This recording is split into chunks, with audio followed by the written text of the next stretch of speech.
We saw this happening in real time yesterday. The news heard around the world. We were live streaming last night, and it's important in times like this, in situations that involve war and kinetic conflict, to report the facts and to stay calm, collected, with a lot of precision, not to get too excited, not to get involved in hyperbole or measure. Be very measured in your reporting. In fact, I believe you, the audience, that's why you keep on tuning in. Right now, we are the #1 conservative podcast in Apple News because we did a late night stream all about the Israeli strikes on Iran. And you can count that this program will have a pro-civilization, pro-American view on all these things. And we're going to tell it like it is. We're going to report all the facts of exactly what has happened. So what occurred? Well, so Israel hit over 100 targets against Iran. And as I am talking right now, it's continuing. The bombing campaign is continuing. Here is what is so remarkable is that Israel was involved in a little bit of a deception campaign. Totally legitimate. There's nothing wrong with deceiving your enemy. Israel said, Netanyahu's going to go to a wedding and we're going to try to slow walk. We might go to D.C. and, have some talks and some diplomacy. And amazingly, Iran let its guard down. Israel was able to infiltrate the inner circle of the Iranian Revolutionary Guard. They were able to infiltrate the top levels of the IRGC. And we're going to learn a lot more of what happened in the days and weeks of exactly what has happened. But this was not merely just a bombing attack against Iran's nuclear facilities. It was a decapitation strike against the entire Iranian military. They took out Mohammad Bagheri, the chief of the Iranian chief of staff, general staff, the head of their military. That is like the equivalent of taking out J.D. Vance and Susie Wiles. They took out Hossein Salami, the commander of Iran's Revolutionary Guard. They also hit the following targets: the capital in Tehran, Natanz, where Iran enriches uranium, Tabriz, where explosions have been reported near a nuclear research center and 2 military bases. Kermasha, I'm butchering these pronunciations, but whatever. West of Tehran, where an underground facility storing ballistic missiles was hit near the Iraqi border, plus other major cities like Isfahan and Arak, A-R-A-K, not Iraq yet, the country. Iran's air defenses appeared to have been totally compromised, offering no resistance at all to Israeli airstrikes. And to the knowledge that we have right now, and again, this could change at any moment, it looks as if not a single Israeli aircraft has been shot down. Again, it's the fog of war, so we do not know yet, but we don't have any reports of any Israeli aircraft that has yet been taken down. Israel was apparently able to execute some stunning infiltrations, such as smuggling explosives directly into Iran in advance of the strike. Regardless of your opinion of Israel, even if you hate Israel to your core, you have to have remarkable respect for Mossad and their military for what they were able to pull off here.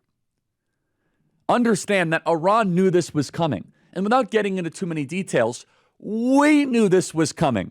In fact, I was talking to Blake and Andrew, and I'm like, guys, unless my sources are totally wrong, in about 2 hours, Iran is about to get lit up like a Christmas tree.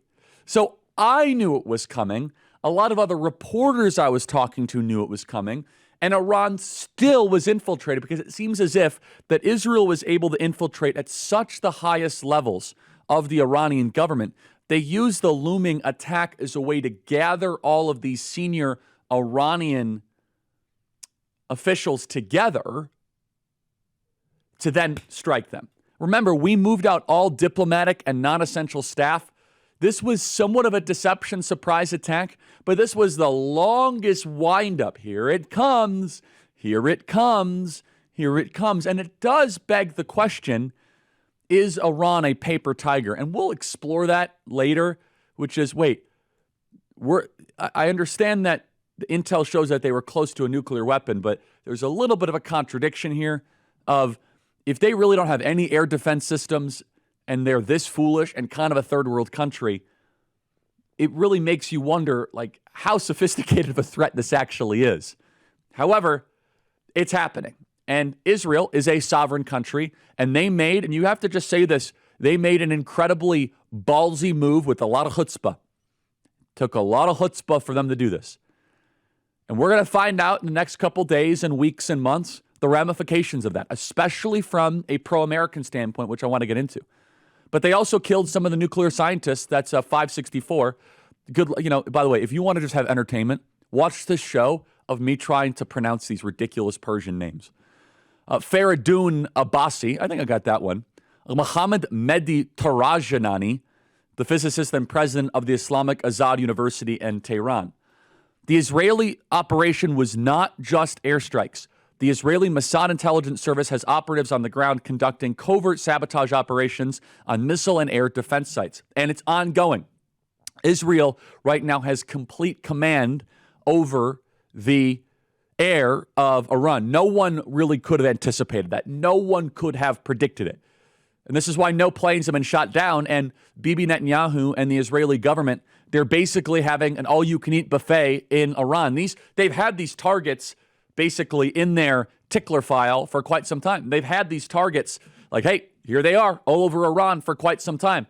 And they're like, why are we going to stop now? We're just going to keep on going. This is a dream for Israel in the sense where they, for quite some time, would love to have been able just to fly over Iranian airspace with no opposition whatsoever.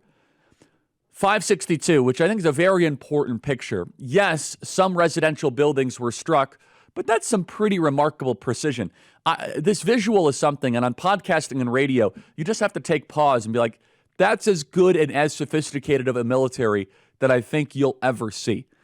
So here you have, for those that you can't see it on podcasting and radio, a high-rise residential building in Tehran where the neighbors above and the neighbors below, literally they are able to, either through a drone or through a fighter jet, have a precision missile go to what is that, like the 8th floor, but not the 9th floor, not the 7th floor, and they decided not to take down the entire building. And I do think that is a necessary picture where the stereotype and the prejudice against Israel is that, oh, they take down residential buildings just for fun and to go after civilians. I think that picture is a very important picture that I hope is included in the national and international narrative that Israel actually decided not to take down that entire residential building, because that would have been a narrative collapse alongside an apartment collapse. Because if they would have taken down the entire building, first of all, innocent people would have unnecessarily died. And I'm sure some people did. I mean, maybe the missile would have continued into another apartment building. However, it looks as if the apartments above and below are largely still intact. We don't know all the details associated to it, but Israel very well could have collapsed the entire building, and they could have said, hey, these are command and control centers. What's the big deal? That's another picture that shows that the apartments kind of above and below are kind of untouched. And part of this also is that Israel's strategy here is they know that many of the everyday rank and file Persians hate the Iranian regime. They hate the Iranian regime, and they don't want to try to turn the Iranian people against Israel unnecessarily. They're trying to fight a war of liberation, a very risky war. And I want to just make sure that's very clear. In this fog of war, it's easy to get caught up in the overemphasis on the military action. we're going to talk about this from an American standpoint, from where does the base stand on this? Israel has a right to do what they want to do. There's a risk-reward calculus. We'll talk about that in just a second. With new tariffs rolling in, families everywhere are bracing for yet another jump in grocery prices. But GoodRanchers.com is tariff-proof thanks to their 100% American supply chain. While others scramble to adjust, Good Ranchers delivers consistent prices and unbeatable quality, all from farms right here in America. Good Ranchers is also giving you your pick of free meat for life when you subscribe. That's free ground beef, wild-caught salmon, seed oil-free chicken nuggets, or bacon in every box for life of your subscription. That's $300 of free meat your first year, second year, and every year for as long as you stay, and you're going to want to stay. Not only are the cuts of beef, chicken, pork, and seafood delicious, but the service and value they deliver is unmatched. Tariff-proof your meals with Good Ranchers. Visit GoodRanchers.com. Unlock your free meat for life. $40 off with promo code Kirk. That's GoodRanchers.com, promo code Kirk. Good Ranchers, American meat delivered. But here is where we stand right now. Right now, Iran is getting blown up. And currently, America has faced zero blowback or any consequences. And Israel's operation against Iran has been far more successful as of right now than anyone could have dreamed. No one could have dreamed that they're taking out the entire core of the Iranian military. Not to mention bombing after bombing of nuclear reactors and airports and military sites. And in some ways, for many people in this audience, and also for those of us that want to see civilization succeed, this is very satisfying to watch. But we must also caution you, and the Iraq War and the Afghanistan War show us that it might not necessarily continue that way. The first weeks of the Afghan and the Iraq War looked incredibly easy. Remember shock and awe? Shock and awe was, it looked like, wow, there is no situation that we can't handle. Iraq will bend to our will. And for those of us that are America first, but also are very sympathetic to Israel, this has always been our cautionary tale, which is that war is far more complicated. Military strikes are usually much murkier and complicated than it might seem on TV. Our generation especially, and the base of the Republican Party, we have never seen a triumphant, declarative military victory. And I hope everybody in the audience understands that. Everybody in MAGA that says, keep the strikes going. And I totally get it. I see it from that perspective. But also understand that the base of MAGA has never seen a declarative victory. And I can tell you right now, our MAGA base does not want a war at all whatsoever. They do not want U.S. involvement.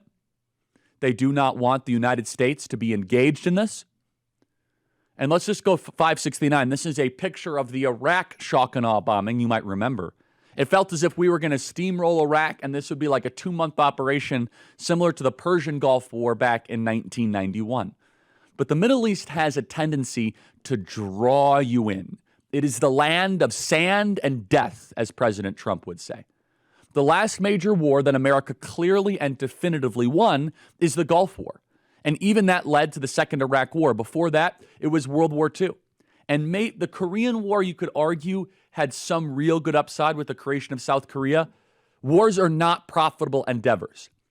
And even from a pro-Israel standpoint, Israel does not benefit from long conflicts or long wars. The shorter the conflict, the better it has always been for Israel. That's why they prefer deceptive, immediate, and violent action.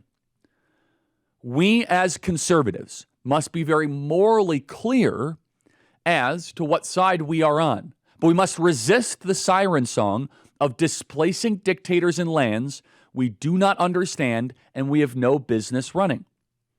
And I just want to have a cautionary tale because it can feel very good and seem very good. And it objectively can be good. And when I see a picture of that apartment building, I kind of just have awe. And I'm like, man, I struggle to install my TV. I need someone to help me set up the Wi-Fi. I'm like, Mikey, get in here, set up the Wi-Fi. I mean, what they do in the tech room is the most impressive thing. They got guests and they got Zoom and they got different televisions and they got audio stuff. And look at this. They're sending missiles to the 8th floor, but not the 9th floor or the 7th floor. I mean, I marvel at that, and you should too. However, Iran does have a conventional military. They are a proud and they are a big country. Persia was once a great power. They have a memory, a very serious memory of being respected. And this was a humiliation. This was an absolute humiliation of the Iranian regime and mullahs, and it is continuing. Iran could say that they're going to just go march 900,000 troops into Iraq. The Iranian play is the worst possible case scenario is Iran says, okay, you humiliated us, you killed all of our leaders. We're going to go make this a regional mess and try to get as many people involved as possible. They're going to go after Americans. They're going to go after Saudis. They're going to go after everybody imaginable just to create a big mess and to try to draw the world into it. Because understand, the Iranian people are widely respected and not necessarily are always in sync with leadership. But if and when the people of Iran feel like Persia is being defaced and humiliated and disrespected, we don't know where that is going to go. And that's my final reason why I am always skeptical of military intervention. And when a lot of the sometimes warmongering wing gets too excited, you don't know, actually. You need to have a lot of humility. You do not know how things are going to work out. It is impossible. But I can say concretely, here's where I stand and where the MAGA base stands. We do not want U.S. boots on the ground. We do not want American kinetic involvement. This is Israel's war. This is Israel's self-determination in play. And with that, we welcome Josh Hammer from Newsweek, great man and very clear thinker, host of the Josh Hammer Show, and author of Israel and Civilization. So, Josh, I mean, I have to ask the kind of elephant in the room. How many paces, how many steps are you from a bomb shelter? God forbid you have to go there. Yeah, I'm laughing, but I probably shouldn't be laughing, Charlie. We woke up at 3 a.m. local time here. The whole country had sirens nationally. And, we have our 6-month-old baby here. It's actually our first time flying with our baby. So it's no joke. So we immediately went down to the bomb shelter in the house where we were staying. We soon learned within minutes that the sirens were not due to incoming rocket fire. Instead, the IDF Home Command did sirens nationwide to essentially alert the people that major stuff was going down inside Iran, and there was the potential of imminent retaliation there. That, I think, was what the IDF was most concerned about. What they were concerned about, imminent, immediate retaliation. There's now been over 12 hours, actually far more than that, since that, and I think that the threat level has decreased. But to your very first question, Charlie, there's a bomb shelter probably 30 or 40 steps over there. So God forbid I can make a dash for it, and I think I'll be okay. Well, yeah, and I hope everyone in the audience understands that that's now become normal life in Israel. And so you are outside right now, and which is great. Praise God, you can see the sun. But I have so many questions here, and I'm just going to kind of go to stuff I can get from you that I can't get from the cable networks. What is the vibe? You're there with your kid. You are there with so many people you care about. What is the morale like on the ground? Do the Israelis support this?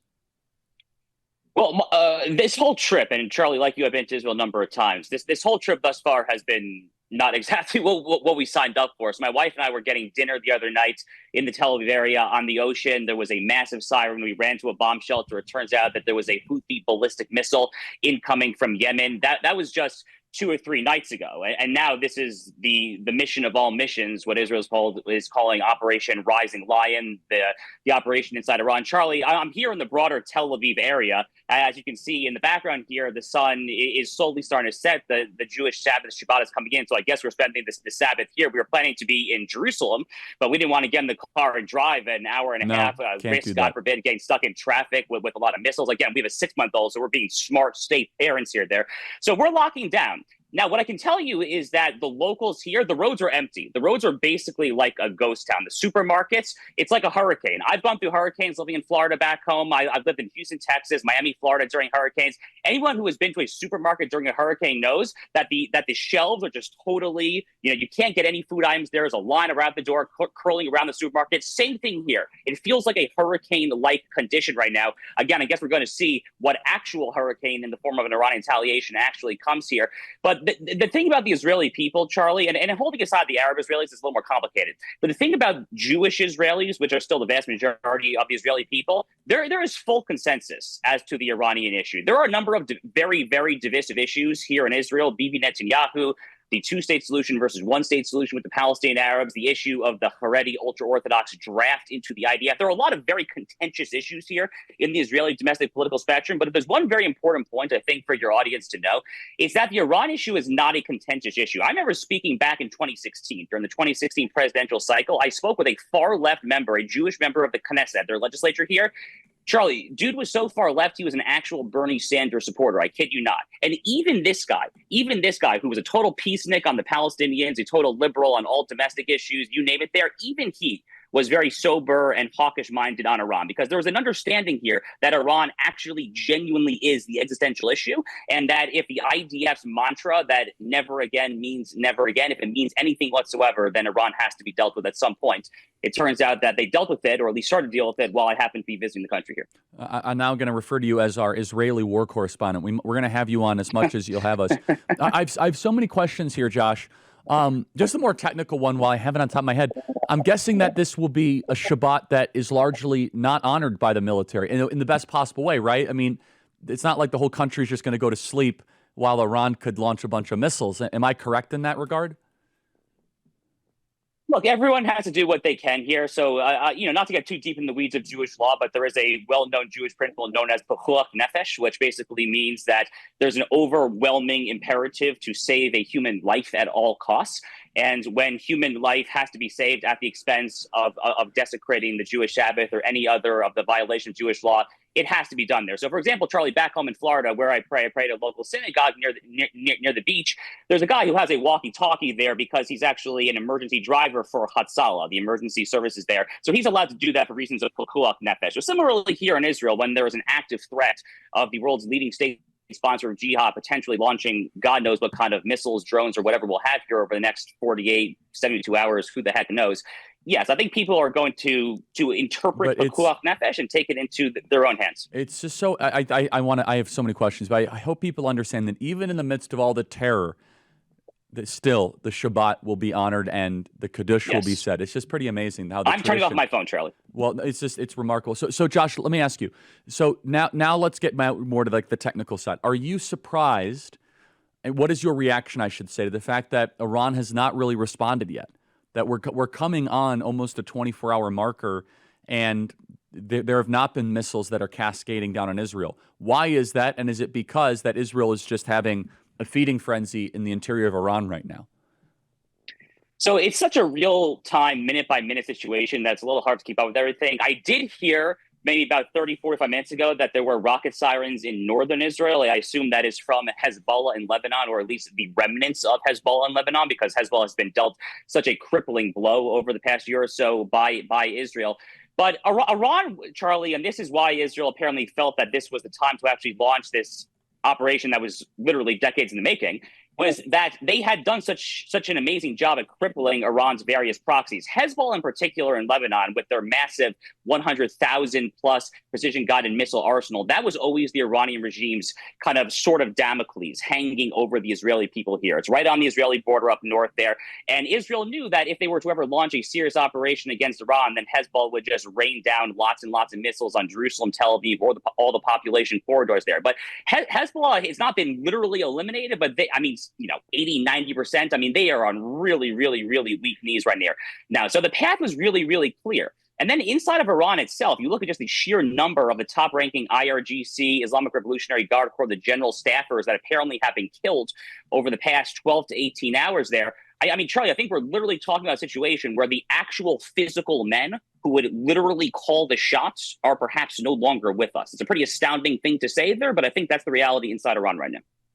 And so let me ask you, so then it looks as if Israel is continuing a bombing campaign against Iran.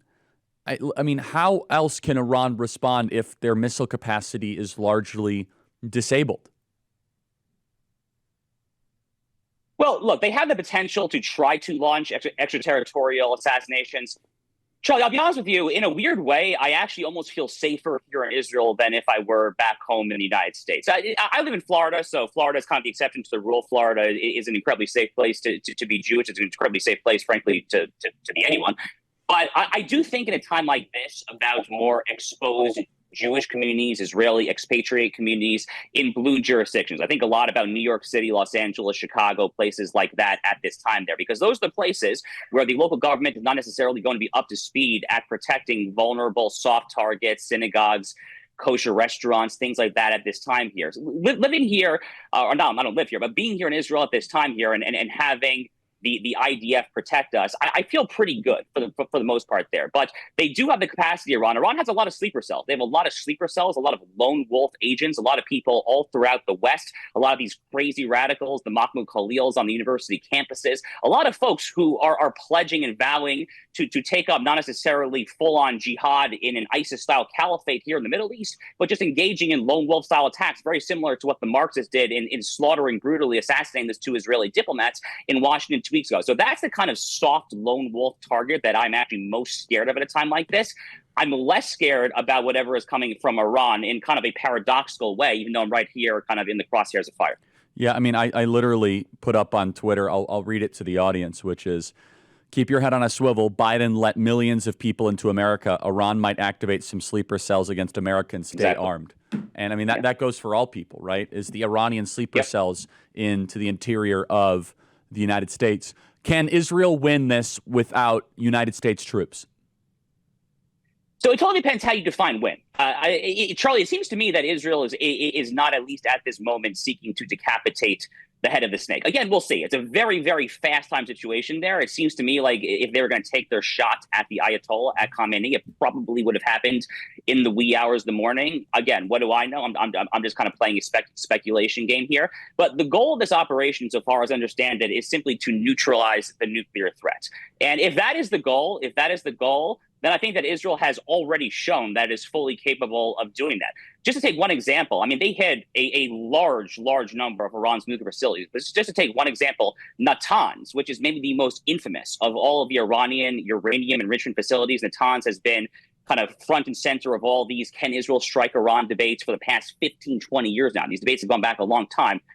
Israel has, by all accounts, according to the IAEA, the UN International Nuclear Watchdog, they call it, Natanz has been completely obliterated. There is no more Natanz nuclear facility. I mean, that is an astonishing thing right there. So again, if the goal of the Israeli operation, Rising Lion, I think is a name that the IDF is giving it, if the goal is to neutralize the Iranian nuclear threat, then I think they are fully capable of doing this on their own. There's not going to be a ground invasion or anything like that there. It's not going to happen. I mean, the logistics of that are just impossible to even contemplate. I don't even know what that looks like. I mean, the tanks start rolling over Iraq. I mean, it's not going to happen.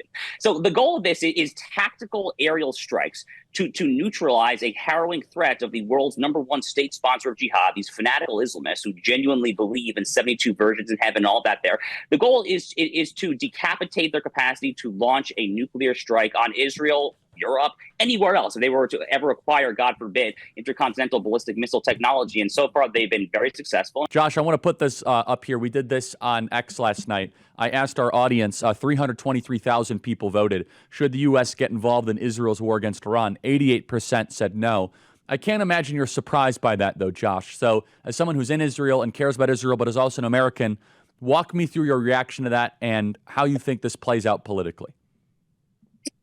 Yeah, Charlie, I don't think the U.S. really has to get involved. I have never once actually in my entire commentary career called for the U.S. to directly get involved in military or kinetic action against Iran because, frankly, it's not my stance. I thought that the first Trump era maximum pressure's economic campaign was very successful there. And then beyond economic pressure and placing crippling sanctions on the oil and natural gas exports to the Chinese Communist Party above all there, I've always thought that Israel could take the military end of the bargain and do what needs to be done. All of it essentially is needed from the United States is to cast the various vetoes at the UN National Security Council and things like that there. But Charlie, I would suggest that another way to view it actually is this way. Iran obviously is an existential threat to Israel. It is a major threat to other countries, but it is a larger threat to Israel. And I think it would be sloppy analysis to try to needlessly conflate the degree of the threat to Israel to others there. It is a threat to the United States, but not the exact same threat.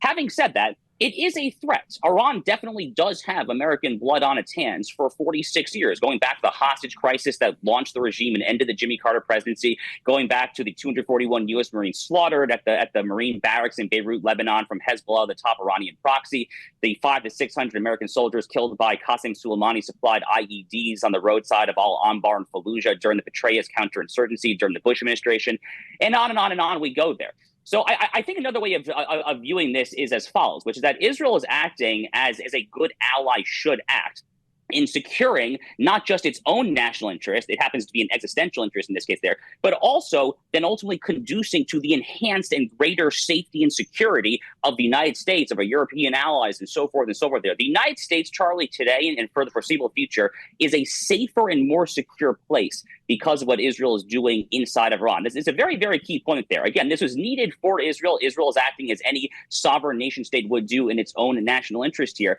But the key thing, and I made this point at great length in my book, Israel and Civilization, but the key thing here is that when it comes to the Middle East, and this is kind of what you expect of an ally from a nationalist, realist foreign policy paradigm, the key thing is that Israel's national interest in this region is overwhelmingly Venn diagram overlapped with the American region. The degrees may actually vary for sure. I will happily and readily concede that there. But again, America is a safer and more secure place today from Israel simply doing this. In fact, America in many ways is benefiting, frankly, on the cheap because we're not actually sending in any kind of troops. And no one is calling for that, by the way. No one is seriously, literally, I haven't found a single person who's actually calling for that there. So as long as it remains on the cheap, I think America looks quite good, actually. Josh, please stay safe. I know that you are in a calamitous situation right now, and we'll be praying for you and praying for your family and praying for the peace in Jerusalem. Thank you so much. God bless you, Charlie. Thank you. Thank you. I want to just go a little bit deeper into the politics here. And we talked about the cautionary tale. These military operations are almost oversimplified in the media, and they kind of have an immediate crescendo and then some complication as one proceeds. I could tell you, though, that young MAGA especially, the more online you get, the more skepticism there is about America getting involved in this, in the quagmire, in the nonstop flow of military intervention in the Middle East. And the base will diverge from some orthodox opinions on Israel that you might hear on cable news or in the mainstream media, where the base might have diplomatic and sentimental support towards Israel, which of course I've demonstrated over a very long period of time, which the question is, though, how much money, how much funding are we getting involved, and to what extent does that lead towards? Because I could tell you right now, a primary concern from the MAGA base, it is a phrase I hear all the time, Charlie, this is just to get the war contractors wealthier. Charlie, this is just to get people that are in the permanent war machine more money. They want more war and not peace. I hear this all the time from people, from those of you in the base. And with that, I want to hear from you right now. I want to be flooded with emails. freedom@charliekirk.com. Should we send more aid to Israel? Should we send military support? Should we not send any support at all? Email me, freedom@charliekirk.com. That is freedom@charliekirk.com.